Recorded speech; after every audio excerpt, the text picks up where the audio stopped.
Howdy, folks. What's going on? This is the Outlaw Hatfield back at you one more time. Tonight, I have a very special guest, Mr. Hoshnasi. I hope I pronounced that last part right. Uh, Yep. we're going to be talking some radio stuff, some gun stuff, some preparedness stuff. So we're just going to, let this thing roll, have a little fun. How you doing, Hosh? Very good. How you doing today? I Good for a am, Monday. I am fine as frog hair, brother. It's been a pretty good day. Didn't work, so that's always a plus. Always a Oh, plus when that you get the helps. day off. Oh yeah, That helps. yeah. I'm just got off of Matt's chat. I don't know if he was watching any of that, but he did the whole bracket thing, and Robotech came in number one, and Transformers apparently number two. So can't go wrong. Robotech number one. I liked Robotech, but I wasn't a fan of Min May. You A little know, too when whiny. when the show started out, I was thinking, okay, Rick's going to get with him May, and that's how this thing's going to work out. And then Yeah. as the show progressed, you're sort of start rooting for Lisa. Yeah. Yeah. It's like by Legit. by the end of the series, you're like, come on, Lisa. And she's like what, 5-10 years older than Rick? Yeah. So it's kind of weird how that worked out. But Oh, I would have had some serious opinions. Serious opinions. Cowboy Bebop should have been number one. well, it was only cartoons from the 80s. Oh, I So see. Okay, yeah. That so was you about 8 had years too late. you had GI Joe, you had Transformers, Robotech, He-Man, oh God, Thundercats, Silver Hawks, um, Mm-hmm. you know, Muppet Babies, for crying out loud. Okay. Yeah, it was interesting. It was Right interesting. on. But it was what it was, and when it got to the end of the bracket, it was Transformers versus Robotech. I knew that was going to be the way it was going to end all Yeah. along. Yeah. And of course, at the very end, my vote went for Transformers. Everybody else voted for Robotech, and oh well.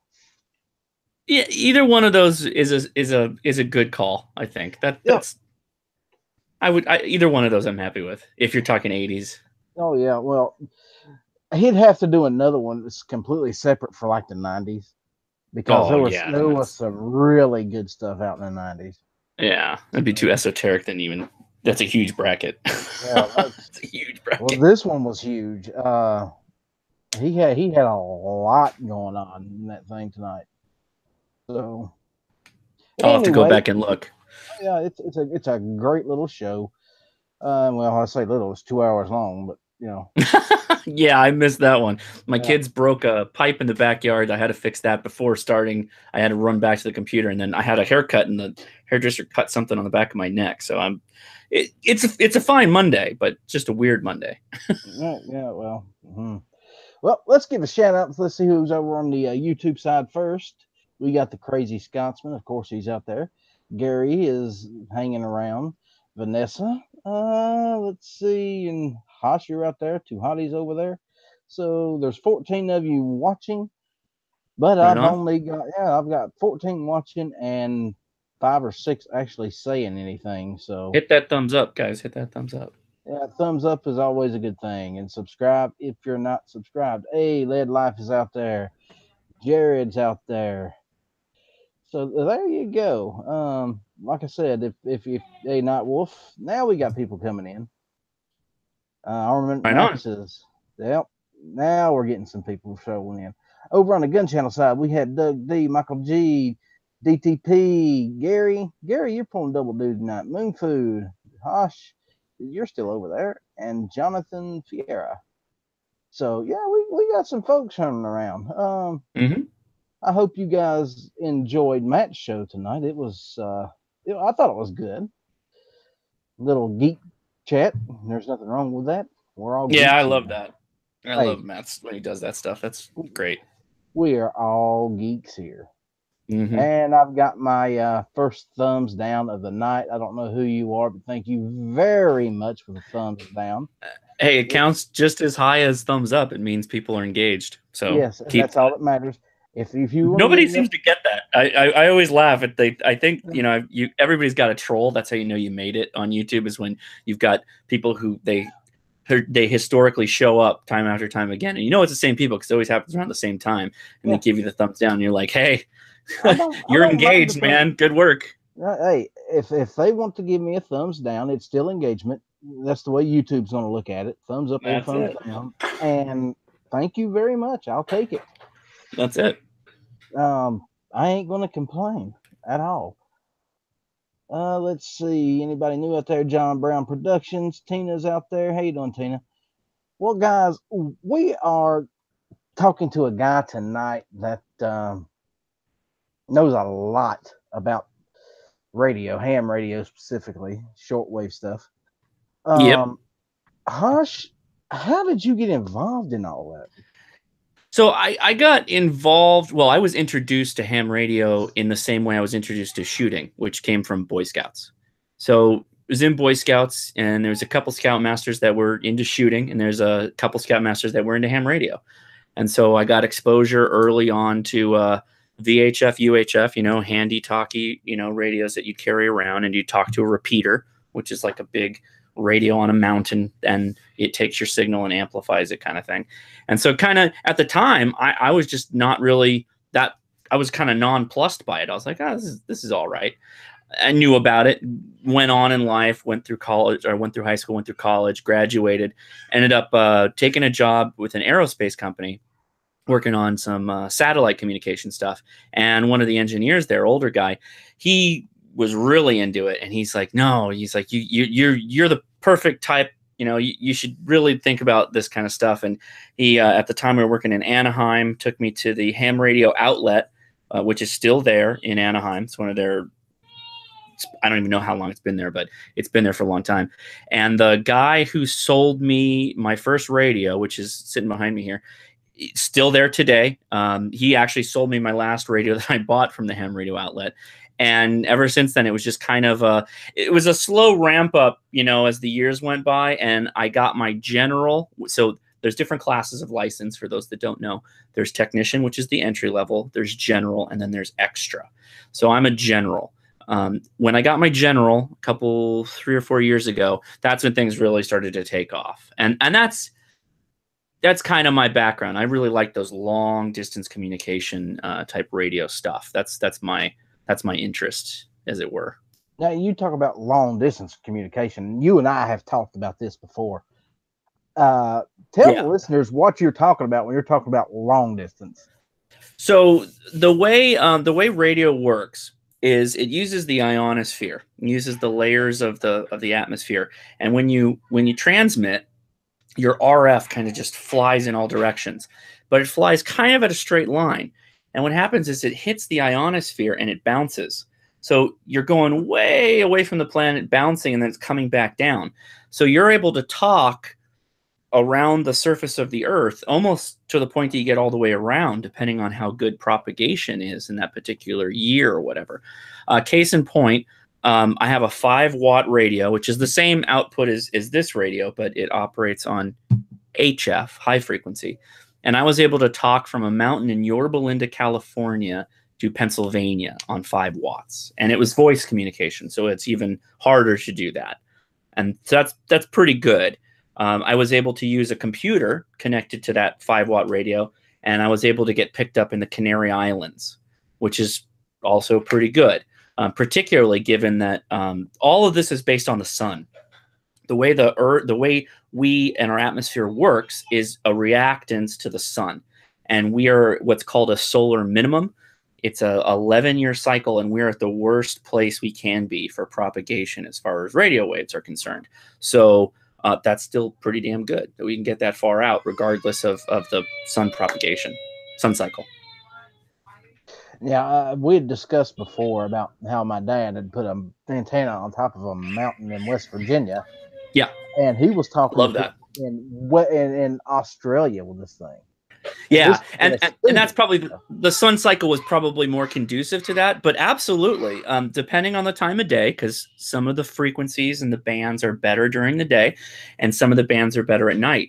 And yeah, you can go all around the world. You can get to Australia. I wasn't able to talk to him because I don't have the power, but I was picking up people in Russia and Finland the other night.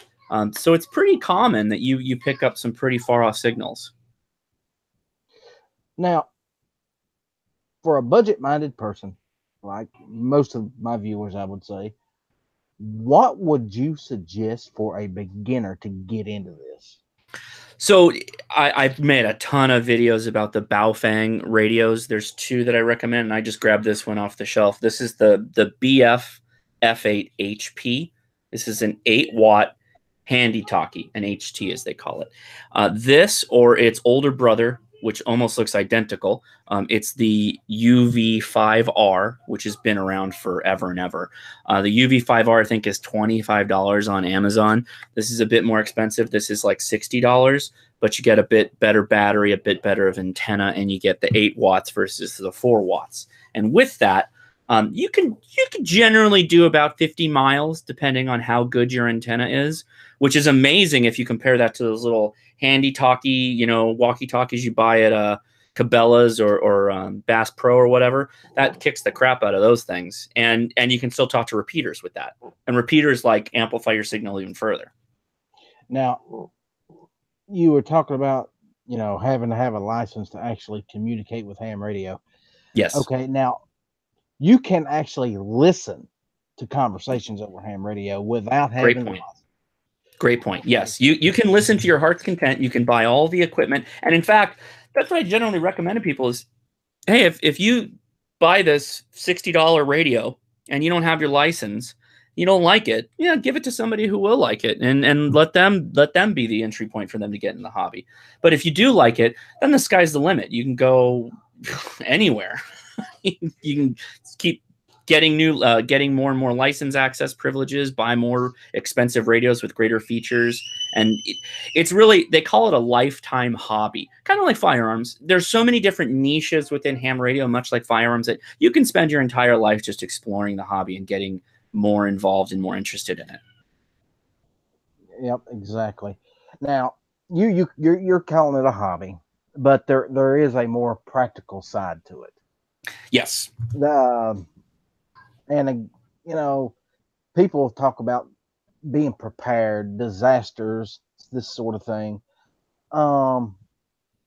Communication is so important when it comes to anything like that, whether it be man-made disaster or natural disaster. Communication Absolutely is so important. That's where ham radio guys excel. So one of my things kind of that also, it put me more in the mindset of being prepared more than anything is when in 1987, I lived in Whittier, and that was when we had the Whittier Narrows earthquake. The Whittier Narrows earthquake took out power and gas and water for most people in and around the cities for about a week.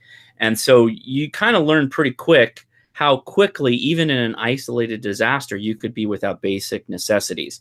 And one of those things was the phones. The phones just didn't work. The ham radio people didn't have a problem, though. And back then, the repeaters that were up on all the mountains had what were called auto patch systems. So you could use your radio to call the repeater, and you could actually use it like a phone. We don't do that much anymore. There's not so many auto patches anymore with the crazy amount of cell phones, but you still have greater capacity even than cell phones to get out and talk to people. And even the handheld with the battery packs, how long do those things normally last without a recharge?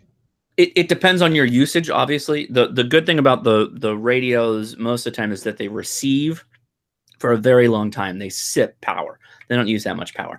If you're constantly talking on it, making lots of transmissions, then you're going to kill the battery faster, but you could probably charge this thing once a week and you can receive on it. If you transmit a lot, then every couple, 2 or 3 days, you'll probably want to throw it on the charger. And a lot of them have little base station chargers. You just throw it in the base station, charge it right up. Okay, but now let's say you're in a situation where you have a power outage. Yeah. Do they actually make a way to charge this thing off like a car battery or? So most of the radio equipment is all DC. So yeah, it's all designed pretty much to work off DC power, which means you can hook it up to a car battery. Let me slide over here really quick. I've got one of my many batteries is this, 12 volt, 10 amp hour, 20 amp output battery. and this battery will let me operate my 100-watt radio for about 6 hours, assuming that I'm listening about 80% of the time and transmitting about 20% of the time, which is really good. So, and you can charge that off solar. In fact, I've got a simple little briefcase solar thing that I have from Harbor Freight. You can get a much better panel. In fact, I'm looking at a much better panel to charge that more efficiently. And you can run off solar too. You can run off generators. You can run off solar. You can generally run ham radio equipment off of just about anything. They make equipment to really patch it around and do whatever you need to do. Yeah, it don't use a lot of power to broadcast at a long distance, does it? No, really what is the most important thing about your ham radio station is your antenna. That's really like you were talking about your dad. Putting an antenna up on a hill is a really good idea. The higher you get the radio or the antenna up, regardless of where your radio is, that's where the RF signal's radiated from. So the more efficient your antenna is, the way you make it, the way you build it, and then the higher you get it up, you're going to reach out and talk to a lot more people. Yeah, and I can see why, people don't think about radios when it comes, or ham radio, for instance. Yeah. For communication when something bad happens. It's just not a thought that pops into their head most of the time. Okay, I want a, easy radio that I can turn on, listening to reports or whatever, but they don't think about needing something to actually communicate themselves with, to actually send a message. Yeah. Oh, sorry. Go ahead. No, you go ahead. I was going to say, to that point, it's not so much that you might or might not need to get out and talk to somebody. It's kind of like the people in your close neighborhood or your family or whatever. Like if you're in some kind of disaster situation, like a localized disaster, you may be fine. You may get out without a scratch. But think about, just go back to my earthquake example or a tornado or whatever. What if you go without power and somebody in your neighborhood requires an oxygen machine, right? How do you get them help? How do you phone for help when the phone lines are down and your cell phones don't work? What do? You need to be able to communicate. You need to be able to get out and talk to people that might have a generator or, can get the right people on the hook, or maybe you have somebody who's diabetic and the refrigeration's going out. And so what do they do with their insulin, or they don't have enough insulin or whatever. It becomes just like you're saying about communication, it's just a way of being able to get the supplies in the hands of people that need them. And if you don't have the means of communication, then you're going to spend a much greater amount of effort and time trying to get the support you need, in a disaster. Very nice. Very nice. I asked this to most of the people I've had on here, but what got you into firearms? We've talked about the radios. Let's talk about the firearms for a minute. So I kind of mentioned it in the beginning. I was in Boy Scouts, and we had a shooting day, and the shooting days were, Ruger 10/22s and bolt action 22s and a little bit of shotgun in there. And I think somebody had a 6-shot black powder revolver. So kind of everybody got a little chance at playing around with it. But it was great because it wasn't paper target shooting. The Scoutmasters, they knew what little boys like, I guess, and they set up a full target, like a shooting gallery, and it was great. They had a really far out gong. I think they had like a 50-yard gong or something like that. They had a dueling tree. It felt at the time like there was hundreds of targets out there, but really there was probably only 25 and 50. But growing up now, you're like 25 and 50. That's actually a lot of targets. And back then they had the little exploding targets, and they put those further out for the kids that could shoot a little bit better. So it was a challenge to be like the first one that could pop those things. It was just a lot of fun. And most of the kids in our troop got their rimfire merit badge. The black powder is a bit different, but that was kind of the starting point of it. And even though my dad, not really a fan of guns, my mom's changed her opinion so much. At the time, though, she was pretty anti having a gun at home. It still just kind of stuck around. I just always realized and knew that, again, going with the preparedness angle and what I already had gone through with the earthquake, and then there was a violent home invasion that happened across the street from me. Again, when I was growing up, I was probably about 8 or 9 years old when it happened, and stuff like that just kind of stuck in my head that, you have to be prepared. You can't rely on the police. You can't rely on other people. You can't contract out or subcontract out your protection and your preparedness. You have to be prepared. You have to be ready for what could come to you. And so a gun to me is a tool that facilitates that. It's also a hell of a lot of fun, but it's the way you do that. It's the most efficient way to do that. I love the way you take both of those passions and you sort of wrap them into one big ball and say, okay. Yeah. And I've been saying that the Venn diagram for gun owners and ham radio operators should just overlap. It should just be a circle. There should just be nothing else to it.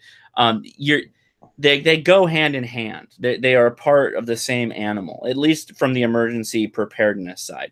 Now, there's also a whole lot of fun, and there's similar things like building 80%ers. I built AK-47s.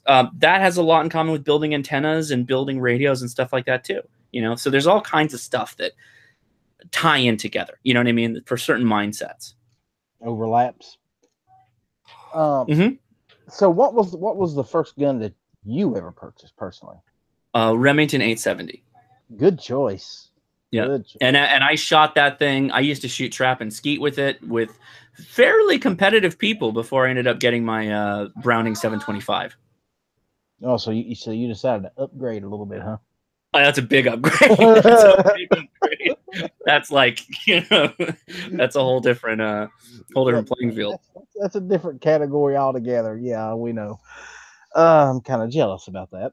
But, yeah, it's a good gun. I'm happy with my Mossberg, Oh, yeah. I mean, Mossbergs, 870s, they're adaptable. They can do a lot of things. They're kind of like a Swiss Army shotgun. The 725 is pretty specific in what it does. It's an upwind game gun, and it's good for maybe one or two of the shotgun games, and okay for some of the other ones. So, do you actually hunt? I don't think I've ever asked you about that. I've never hunt. I've never known anybody who was an avid hunter. Actually, I take that back. My buddy Jerry, who I've been talking to a lot recently, who I met through ham radio, he's a hunter. So I don't know if he still does it as much anymore, but I may have to tag along with him. And again, I totally support hunters' rights. I've been outspoken for hunting and all the things that go along with that. So I have no issue with it. I've just never had a very easy way to go about it. I've spent most of my adult life being the instigator for so many things, like constantly pushing to do things. If I've got to do it lone wolf style on my own and research it all on my own, I do it. And hunting's just one of those things that I just haven't got that lone wolf desire to go figure it out on my own yet. I was hoping that I'll meet somebody and they'll say, hey, come along. I'd be like, yes, sir. Where are we going? Or yes, ma'am. I don't care. I'm sure there's a lot of folks out in California to be more than happy to assist you in that quest. Well, I joined I was very active in a rod and gun club in my city. And I thought it was going to be like, oh yeah, we're going to go hunt. It's going to be great. Turns out that all they really did was just want to shoot skeet and trap, which is fun. You have a lot of fun doing it, but there was very little rod in the rod and gun club and only one type of shooting, which was trap and skeet, which is fine, but like a little bit more variety. Yeah. I have never fired skeet or shot. I've never done either of those. Okay. Have you went bird hunting before? Nope, not really. No. Okay. Because it's based off of the same concept, right? The origination of the game trap and skeet that comes from the different type of birds and whatnot. The only bird I've ever hunted was a gobbler. So okay. I ain't too worried about them flying away from me. No. And they're not moving that fast either if you're depending. Now I have went rabbit hunting. So, and some people say that's a bit of a comparison, with bird hunting, because a rabbit can move pretty damn quick and they change direction in a hurry. Yeah, and sporting clays actually has a clay they throw that's called a rabbit. It's a bouncing clay that goes on the ground. I have done that, and it's challenging. It's not an easy thing. For anybody that's never tried to shoot a live rabbit with a shotgun, try it sometime. especially a 20 gauge, which is what we normally use. 16s, Yeah. 20s. Um, it's not easy. It's really not. Um, you got to know what you're doing. You've got to know how to follow through with your shots. You Oh got to yeah. know how to, and you got to know how to lead that animal. And you pretty much have to guess where they're going to be at, any given point in time. So there's a lot to it. Yeah, yeah. I mean, that's the whole nature of the game with shotgun is leading and then follow through, lead, follow through. It's actually a lot of shotgun is just getting out of the way of your lizard brain. However, it is our brains are built, and the way we can sight things and follow it. The more you think about it, you're just overcomplicating it. If you just kind of let it happen, you're actually more accurate most of the time. Yeah, that's the way I am with most shooting. I don't try to, I don't try to force a shot if I can help it. And sometimes, like everybody else, when I got something new that I'm just, trying to figure out, get used to, I'll go crazy with a little bit. Hmm. But once I settle down and start getting into it, I can just let nature take its course. You can do a lot better. Hmm. Um, I'll tell you what we're going to do. We're going to take a minute and turn it over to the guys out on YouTube and gun channels and see if they got any questions for you, Hosh. Right on. We normally do that about this time every night. So, Cool. guys, if anybody that's got anything they'd like to ask, feel free to post your questions on either the YouTube side or the gun channel side, and I will be more than happy to answer them myself or have Hosh answer them. That's what we Absolutely. do here. We love to have our audience play a part in these shows. So, You ever gone prairie dog hunting? uh, no, but I have done some groundhog hunting. Oh, okay. Similar concept, I guess. Yeah, There yeah, with the what's the caliber everybody uses for that? 22-250, something well, like that. yeah. That's what. eh, I didn't do it with a 22 250. I was doing it with a 30-06. But Oh wow. Cool. All right. That's well a lot. I know that you engage from pretty far off, so the guys like those 22-250s because they've got such a straight trajectory. 30 yeah. 6 throwing a softball, Well, that's you're why you. lobbing it into the Yeah. into the damn Well, thing. actually, if you use the lighter rounds, Okay. because you got to remember, 30-06 has bullet weights from what 110 grains all the way up to 200 and something. Hmm. So, you go with those lighter rounds, you can do pretty good. And that's what we normally would do is go with the lighter rounds. And honestly, when I was doing that, that was the only gun I had, so that's what Hmm. I used. You know, So it looks like Night Wolf asked, what's your current favorite shotguns?" Um, my current favorite shotgun is the Browning 725. I really do like it. At the same time, I haven't shot a lot of other over unders and a lot of other guns in the market because they're all pretty expensive. At the same time, a Beretta Silver Pigeon's really nice. The one that I almost bought was a BT99, which is also Browning. It's a single shot. It's used for American trap primarily. Those are really nice guns. Relatively inexpensive too. Um, I I am a fan now that I've gotten what's the shotgun you said you have? I've got the Mossberg 590. The Yeah. So now as I've gotten older and kind of understand things a little bit better, if I were to pick another pump action, I'd probably go with the Mossberg over the 870. I'm a fan of the loading gate on the Mossberg. Once Yeah, you rack up, it's just an open hole, and you just throw the shells up in there. I've had issues in the past with the 870 loading gate and wearing a hitting thumb your like a thumb. glove. Yeah, hitting your thumb and wearing a glove, you sometimes catch your glove, and if you don't get that round all the way up to where it engages it's not a sear, but whatever that retention arm is, it'll slide back under the ejection port, and you're like screwed. You almost have to, Tear the dump whole the gun whole. apart. You basically do. You got to drop the trigger assembly. So you don't want that in a life or death situation. So in a lot of ways, I think the 590 kind of gets out of the way of the human being. Um, let's see. Do you or him reload? I have killed woodchucks, groundhogs with everything. That was from Armament Axis. I don't reload. It's something that I have toyed with the idea of getting into. I haven't actually pulled the trigger on it yet. Um, When I used to shoot actively shot when I was shooting ski and trap a lot, we reloaded all the shells, and we actually went down a little bit on the shot load, just so that we could get more rounds out of it. And you don't really need the full power load for most of the cases for skeet, particularly skeet. Trap, it's useful, but skeet's fine without having a full load. well, Dead Horse also has a question out here. I When saw does that. Yeah. when does Hosh think Skynet is going to take over, and how many years? I don't. I don't think Skynet's ever going to take over. We've had long late night discussions on artificial intelligence and all that stuff.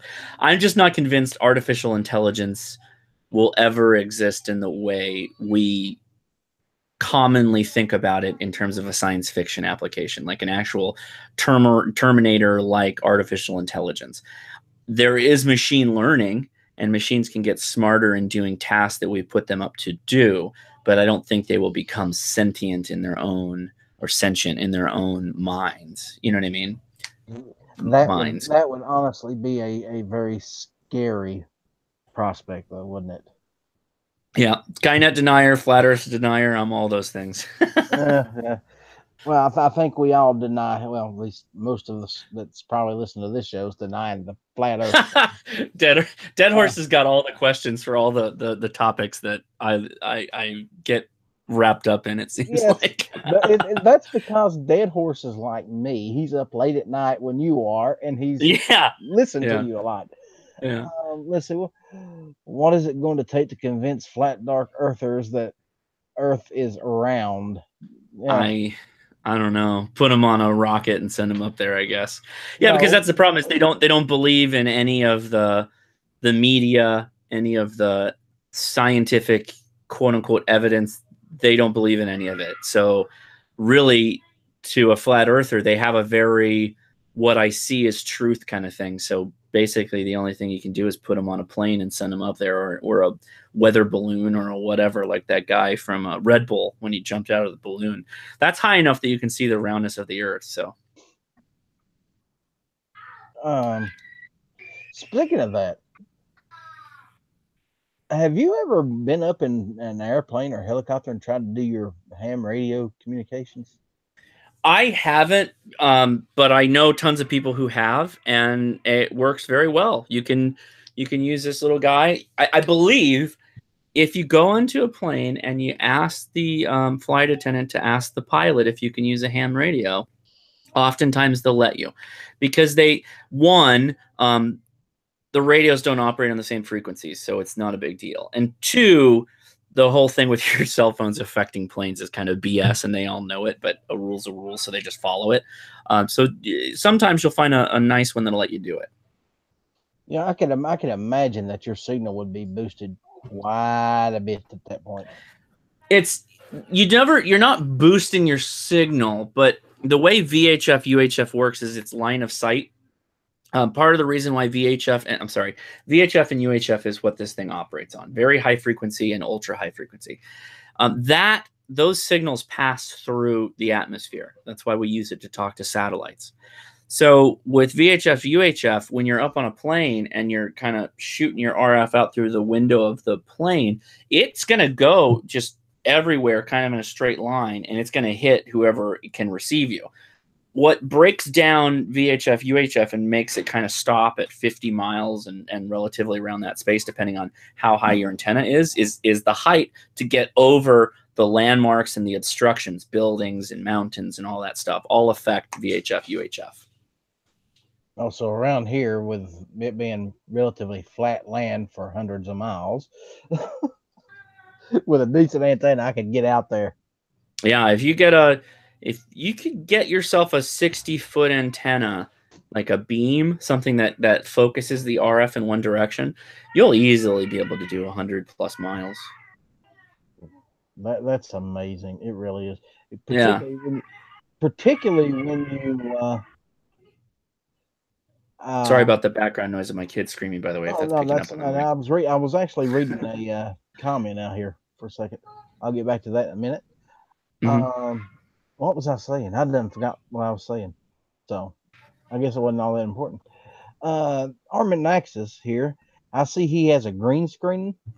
Yes, I just saw that too. I do a live stream every Friday at 7 p.m. Pacific Standard Time on YouTube. I also simul stream it over on Gun Channels, but it's pretty elaborate. You'd have to go look at it to get the feel for it. But it often includes it's multiple cameras. One's usually looking at a radio, and I use a lot of web enabled stuff. I've got a chat room that's on the screen. It's kind of like it's almost like a YouTube gamer live stream, but it's on ham radio and getting your license and ham radio news, that kind of stuff. So we have a lot of fun, and it's all green screen. And somebody asked, what's the most comfortable stock for trap? The BT99 is a really comfortable one, particularly if you get the adjustable comb and the adjustable butt plate. It's a bit more expensive. That's going to put it up there, but yeah, I'd go with that one.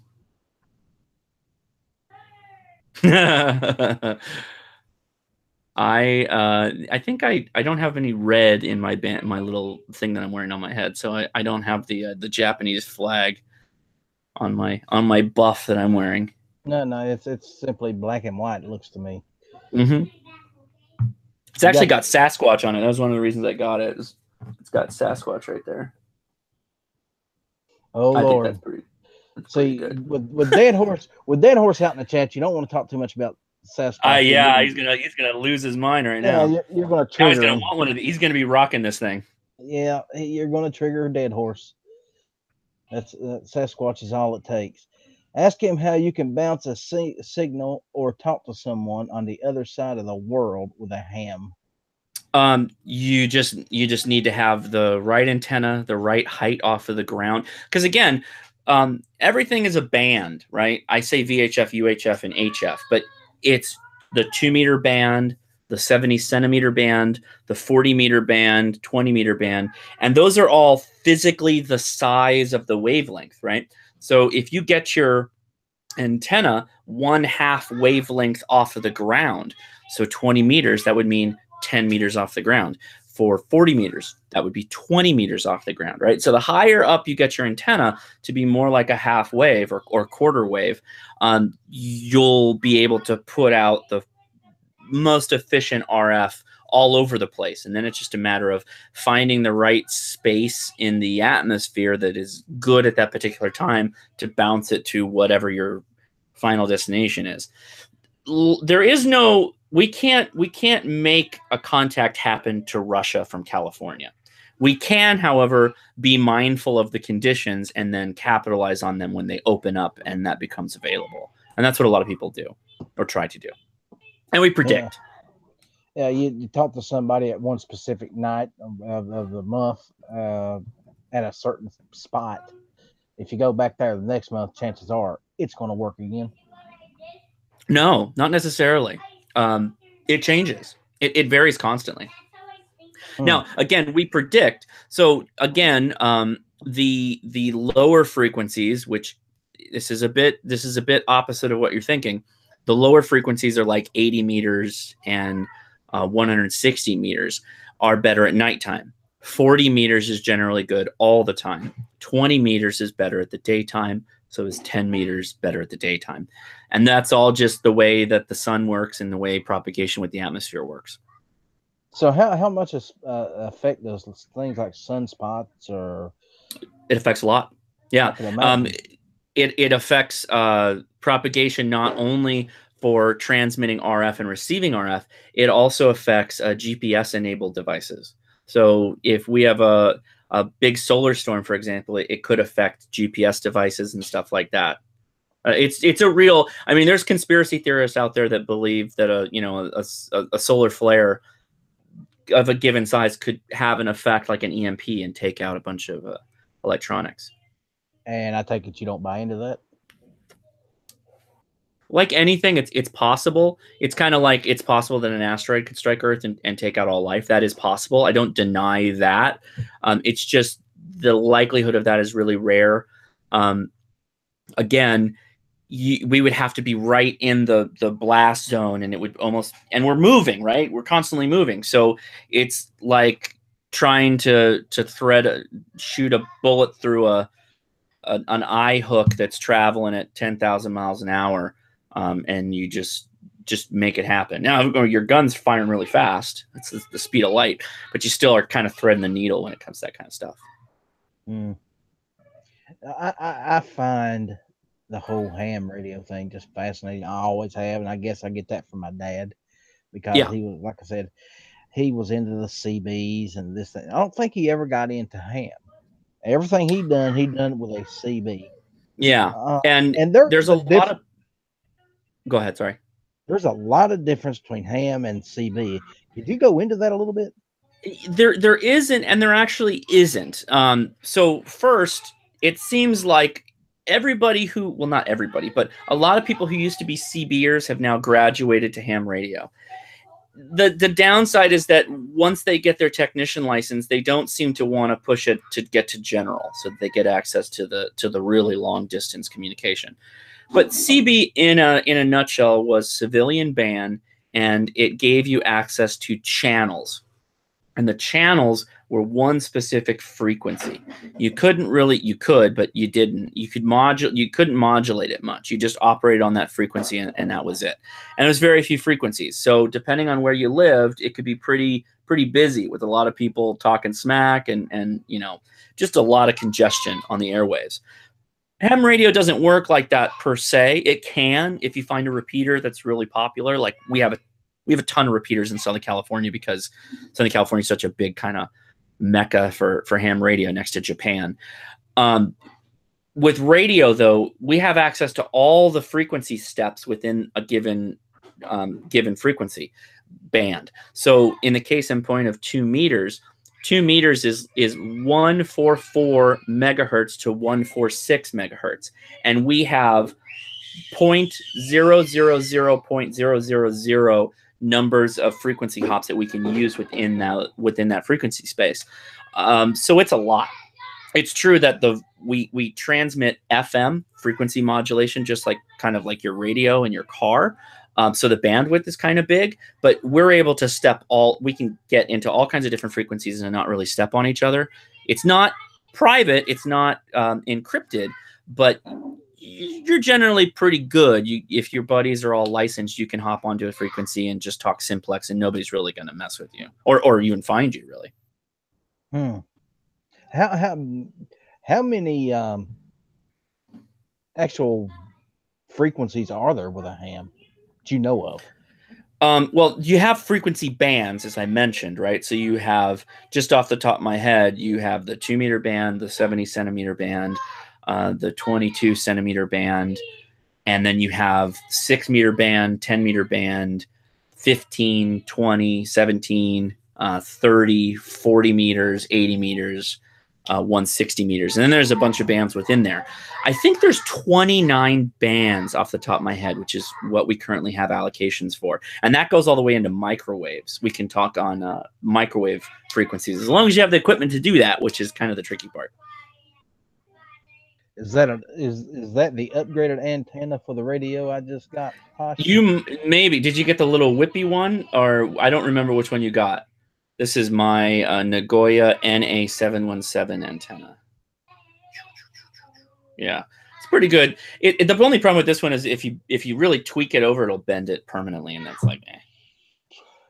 Okay, now let's say somebody wants to go out and actually pull the trigger, get into ham radio.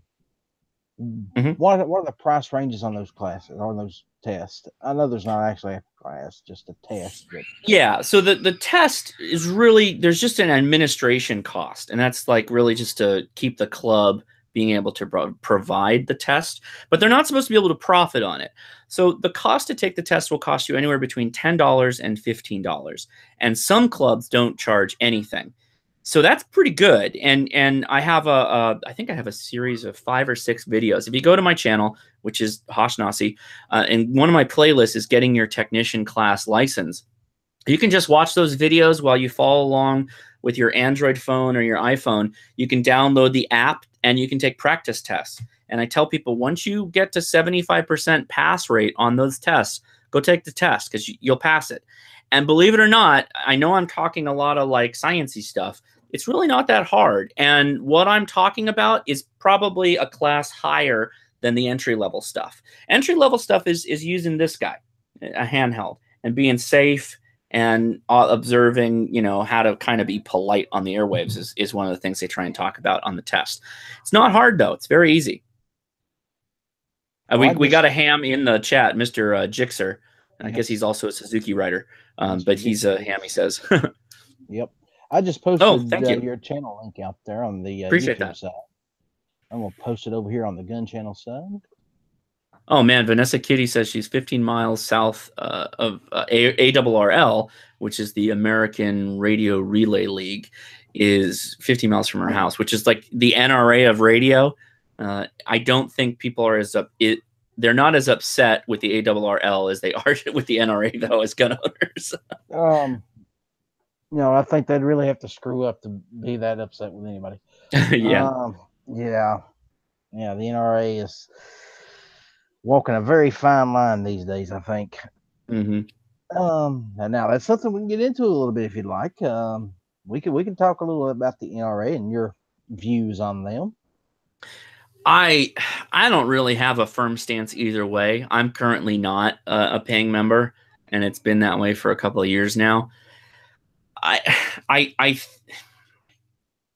went to an NRA dinner many years, it feels like 4 or 5 years ago now almost. And what they were pushing for at the time, I went with my wife, and they were pushing for more women to be involved in the culture and the hobby. And I think part of that was when Gunny did those videos with the NRA where the woman somebody was trying to break into her house and she ends up shooting him and that whole thing. That was part of it. It was multi-pronged thing. They were trying to do this thing with, field to table cooking, which, kind of lines up with what a woman, somebody maybe who does a lot of cooking in the house would be interested in. And it feels like they kind of dropped the ball on it. They didn't really push more for that. And I agreed with what they were saying, that basically, the women in the household are usually the ones who have the most buying power. And if you can if the husband and the wife can agree that they support gun rights and want to be involved in the culture and the hobby, then that would be a good thing. And I don't know why. I don't know what happened. It's probably some stupid shooting and all the money went into something else. But it feels like they dropped the ball. And I know that they have what's her name, who's kind of their main PR person right now, Dina, or what's her name? Something I can't. I can't. Somebody will post in the chat. But I also I like Cullen Noir's stuff. I watch his stuff occasionally. When he came out, I was really into it, but then some of his stuff's kind of been a little hit and miss. Tuesday nights at 9. What's that? You said hit or miss. I said Tuesday nights at 9. It's yeah. Dana. How do you pronounce the last name? Dana Locke. Yeah. Locus. We'll go with that. Loach. Okay, Dana Loach. So there's the NRA has always been kind of multiple arms, right? And they've got the NRA LA, the legislative arm, which people, I believe, that's kind of where their ire is mostly focused in the political side of it, and that they're kind of going after political areas that they're not fans with. And so that's one thing. And G-Web, I think, said it best that, or multiple people probably have at this point, give people the ability to fund what they support within the NRA. And their outreach programs are pretty good. What they do with kids is pretty good. So I'd rather like to see more of the outreach programs and getting new gunners out there, getting more outreach going. Work on the hearts and minds, not just constantly fighting the swamp of bad laws. Not to say we don't have to also do that. It just seems like they're missing the mark on where they need to be focusing their effort and money. Our money, really, if you think about it. Exactly. Well, I am not a member currently of the NRA. Once they maybe shake up things a bit, get some new people running the show over there, and honestly, they need to get Wayne off the board. Period. He's done nothing for that company for many years now. Um, in my personal opinion, that once they clean up shop, get all the old guard out, put some new people in there with a little bit of fire for the Second Amendment in their stomach Mm-hmm. in those positions, then I'll think about going back to the NRA. Right now, Mm-hmm. I'm with the GOA, and that's where I intend to hang my hat. There you go. That's Sean Green also mentioned that GOA greater than NRA. You know, at the same time, I do want to mention that a lot of their publications are pretty good. Their magazines are pretty good. So it's kind of a bummer that I am not a member in the sense that I'm still not getting the American Rifleman, I believe is what the major one's called. But I used to get pretty much all of them because I'd like to read them, and I thought that some of their reviews were okay. The problem is I think everybody's also talked about this, is that they kind of appeal to the manufacturers, and they capitulate's the wrong word, but they're also making ends meet off of that money they're bringing in from manufacturers too, and I think that upsets people. So yeah, and Armament says NRA needs to stop compromising. Yeah, and Wayne LaPierre didn't help his case at all by saying like, okay, yeah, come take the bump stocks. It's like that's the wrong message. And instead of Well, saying yeah, go take them, he should have been explaining why any capitulation is the wrong move for our rights. I would have to agree with that 100%, and I've said it. Yeah. I have said it for many years now. I think that the only regulation we ought to have against the Second Amendment is how deep your pockets are. What can you afford to buy? And I think that's the bottom line right there. If you can legally own a gun, then you should be able to buy whatever it is you can afford to pay for. Right. Right. So, I harken back to when you used to be able to buy um, mail oh order gun. gosh, yeah, you buy all the mail order guns you wanted, and some of them were automatic. Thompsons, right? You could get a Thompson back in the day. This is a long time ago, and they were relatively more expensive than what most people had bringing home month to month. But still, you had that capability. And aside from the gangsters in Chicago, when people run and rum, that really wasn't a problem for those people. No, it wasn't. And think about it. With all the guns that we have in this country right now, I Mm-hmm. mean, and I'm not talking about ARs, and I'm not talking about AKs. I'm talking about guns in general in the hands of civilians. Yep. We've got more guns in this country in the hands of law-abiding citizens than most every NATO country combined. And then most armed armed nations.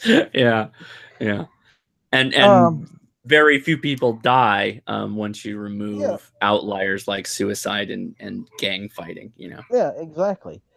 And once people start to think, and they talk about, common sense gun laws. Well, how about that for common sense? We have that many weapons in this country, and how many of them are actually ever used for crime? Mm-hmm. And then you compare that to all the crimes that have been stopped. And I'm Yeah, not saying had another weapon fired at the bad guy. I'm talking about just stopped because there was a gun on the on a good person. yeah, and You don't the see those people that you're stats. arguing with don't want to hear that, and they're No, they never going don't. to be reasonable to that, and that's the reality of it, is that people, and I don't know how to crack that nut. I really don't. And until it always seems like until somebody's actually faced with some kind of violence, like an overwhelming force of violence, they're seldom open to changing their minds, unless you take them shooting and they actually are amenable to being like, hey, yeah, shooting's fun, and hey, this isn't that dangerous, etc. Right? That seems like the only way I've ever found that you can help people like that. I honestly think it's if the media would report, the good guy with the gun more than they did the bad guy with the gun, Mm-hmm. well, this time was stopped because this person had a gun on him, Yeah. or people's mind would slowly start changing. Well, why is it that we hear of all the killings, but we never hear of all the lives saved, except for the guy in Texas, a few weeks back or a few months back now. That got national news, but that got national news because it didn't have a choice in the matter. Right. So part of the thing too is we have a news cycle that is like a chihuahua on crack and has ADD. It's just constantly moving all the time. And when one of these events happens, when somebody defends himself with a firearm, the reality is that person that defends themselves with a firearm is facing serious time in a courtroom, right? It's an ongoing investigation in a lot of states, not all of them. Some states are far more free and let you go home, but some don't.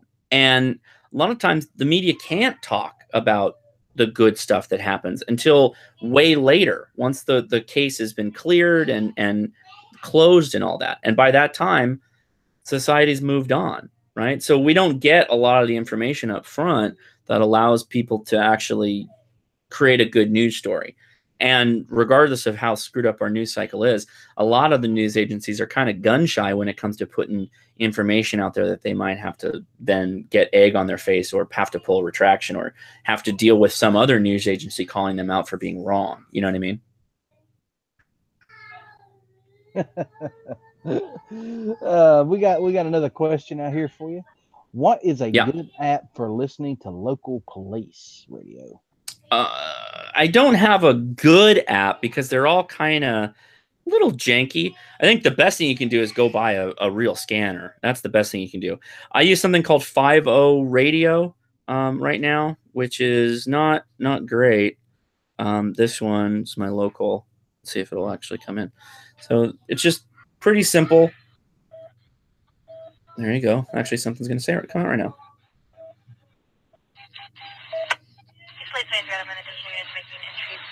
Pretty quiet. It's okay.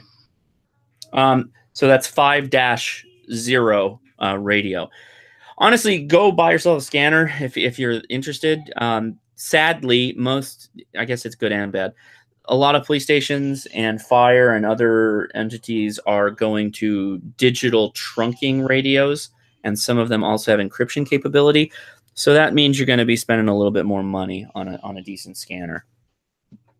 Traditional analog scanners may work if you're lucky, but you generally need to get something a bit better these days. What would you suggest? That I don't have a suggestion for, because that's kind of a personal opinion. They're all around the same price range, and the digital trunking scanners all probably start $250 and they work their way up from there to about $600. Yeah. Some of them give you a lot of really cool stuff though, like that they're Wi-Fi enabled. So the advantage of a scanner, and let me take a side note here. So this radio can receive basically two frequencies at the same time. You can listen to two frequencies and you can talk on either one back and forth. And that's kind of what ham radio is supposed to do. Your job with ham radio isn't to be scanning the entire frequency band constantly and then stopping and then listening and then keep going. That's not what it's designed to do. Ham radio is generally designed where people meet on a given frequency, or they go to what's known as a call frequency, a well-known frequency that everybody starts their conversations at, and then they'll move off to another frequency. Scanners are literally there to scan the police radio bands and the emergency radio bands for activity that's happening. They're receivers only. So they're built to work very efficiently and very quickly in that space. Ham radio equipment is not built for that. So, Vanessa Kitty also said, software-defined radio. That's another thing you can do. That's kind of going down nerd town a bit, but you can buy some software-defined radio dongles. They're just USB sticks. You need at least two of them to do digital trunking radio, and you have to have the right software. That's a project I have not dove into yet. I need to go back and put some more time in that. But yeah, that's you can do that as well.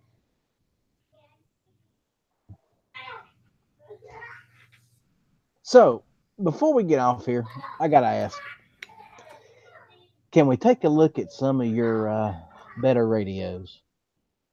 Yeah. Okay, hold on. I'm gonna switch my camera around here so you can see him. He's actually shown us some of this stuff once before, and it's amazing. At least it's amazing for me, but I'm like a geek. So Yeah. So that is what you're looking at here, and I'll probably have to explain a little bit about this. So above this radio, this is the power supply. This is what converts the AC power from your wall into the power for the radio. And the radio is this guy right here, this thing in the middle. And in fact, hold on, let me do something here so I can make it a little bit less fuzzy for you. Oh, am I? Oh, it's got the wrong camera. Shoot. Okay, hold on. Let's do it this way.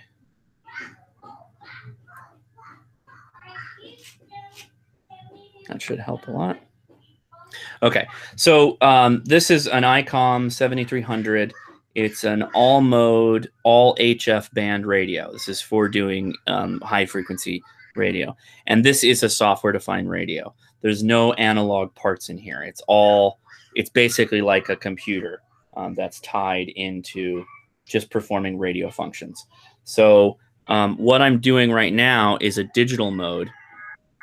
That tone, that screeching tone is actually data that's being transmitted over the air. Now, what I do with that, let me see if I've got the app running. I do have the app running. Okay, hold on one second.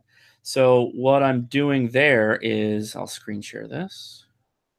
So I'm using the radio to receive this digital signal, and that's what the signal looks like. All those little squares are other people who are transmitting data. And my application will take that data and then convert it into something that's human readable. And I'll show you what that looks like too. That looks like this. So everything on the left-hand side where the pink bars are, those are all people who are talking back and forth. And on the right-hand side is communications I've had. So let me go back up here a step. I've only been playing around a little bit with this before I got on the stream here. Anything red is a completed communication. And with this, I was able to talk to, and when I say talk, this is really just the computers are talking to each other. This is really just to see how far we can talk, how far our radios can reach each other with this. So yeah, Canada just popped up. Okay, Cuba just popped up. I'll try and make contact with Cuba. So I double clicked on the purple pink Cuba thing that says Cuba right there. And so we're trying to make a contact with Cuba. In fact, he probably will not reply to me because I talked to him yesterday. But above that's Canada, and that person's even closer. So we may try to do that. But so I basically use the radio. The radio connects to my computer via USB, and the computer, in conjunction with the radio, kind of work out the tones and turn it into text. And it works this whole application. And there's lots of different modes like this. There's a chat room type mode where you literally just hop online and it's like a big chat room that you can talk back and forth. There's some high fidelity modes, low loss modes that allow you to make really long distance communications that would be impossible in almost any other mode. It takes like a minute to transfer your entire message, but it works and it's pretty good. Okay, somebody else called them, so I don't know that we're going to get in. We'll see. We might go for that Canada station. So we're receiving right now, so let's see if we get anything.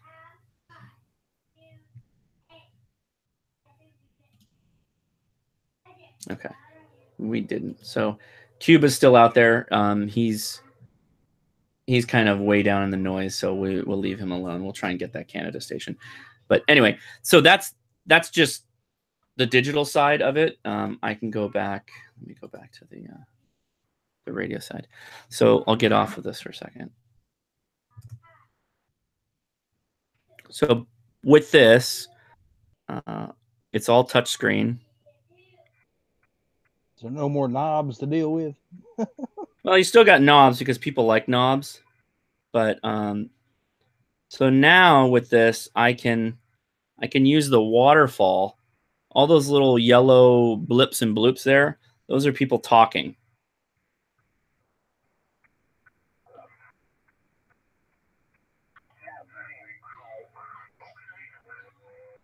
Wow.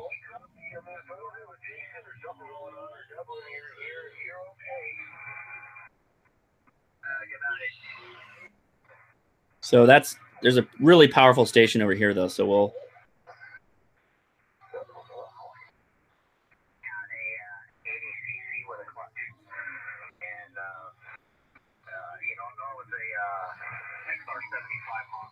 they're talking about motorcycles. Well, they'd fit right in here, wouldn't they? Yeah, right. Well, I hate to do it, ladies and gentlemen, but the Daily Gun Show has just started, and Yeah. I am not going to court G-Webs, so we are going to call this one done, over, finish, finito. I have had a blast tonight. Hosh, thank you very much for stopping by. You got anything to plug? Oh yeah, thanks for having me. This is I'm glad we can make this work. Well, you and I had been talking about doing this for a while. Yeah. And my schedule had changed a couple months back, and I had to put my show at a later time instead of 8. It went up to 11 on a Monday night instead of on a Thursday night, so it just all worked out. So right. Man, I really do appreciate you stopping by and saying hello.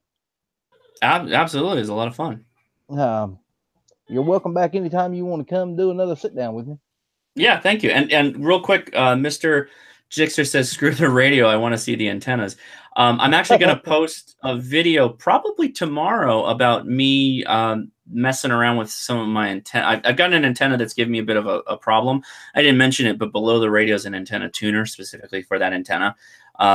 So I'll be posting a video there on that topic. So if you're interested in the antenna, it's center point in the whole video tomorrow. So look forward to that. I did post a link to your YouTube page out there. Is there anything else that I might need to link to? So if you're interested in getting your license, we already mentioned the Ham Radio Crash Course playlist, Get Your Technician License, that's on my YouTube. But I also run a Facebook page called the Ham Radio Crash Course. And it's for everybody. It's not just for newbies. Everybody's welcome. And it's a pretty nice community of people that we're kind of building up here. It's only been like 6 months or so since we started. And then I have also got a Discord chat that is kind of connected with the Facebook group. So a lot of the same people are there as well. And then I also have a Patreon, and I put out a newsletter every month and basically charge $1 for the newsletter. And it's about ham radio. Preparedness was one of the things regarding ham radio. Response to disasters, emergency stuff has been some of our topics. And I have a series of videos about emergency communications as well. So it's a lot of video, a lot of content. It's all there on the channel and in and around Facebook, Discord, and now the Patreon. Yeah. And I just posted your Patreon link out there. Oh, thank you. Yeah, so people can check it out that way. Yep. If anybody wants to donate $1 or $2, I'm sure Hosh would appreciate it. You get a newsletter for it, so you get a newsletter every month. So that's pretty good. I think that's a good deal. So, speaking of Patreon, ladies and gentlemen, I do have a Patreon account. It's the Outlaw Hatfield. It's at the bottom of all of my videos, at least the newer ones. Go ahead and check that out if you'd like to subscribe to the channel, help pay the bills, whatever. Maybe upgrade some equipment here and there. I'll be doing a show, probably a panel chat tomorrow at 6. Not sure what we're discussing yet, but I hope all of y'all stop by there. Remember, ladies and gentlemen, the Daily Gun Show is on now. Get over there, check out G-Web, support the Daily Gun Show, support the Lupo Tour, the Gun Show Lupo Tour, and support Gun Channel. Stop by over there, say hello if you're not already a member. Sign up's free. You can talk to a bunch of the guys that you listen to on the radio over there or on the internet over there. Ghost Tactical Clover, myself, Hosh is over there, G-Webs is over there, Dead Horse. There's a bunch of us over there. We'd love to hear you, stop in and tell us your stories about the guns you have, what's your concerns with the guns, any questions you might have. There's somebody over there that can answer those questions. So, with that being said, ladies and gentlemen, we are calling this one done for the night. Y'all have a good night. God bless, and we will see you tomorrow at 6. Take it easy.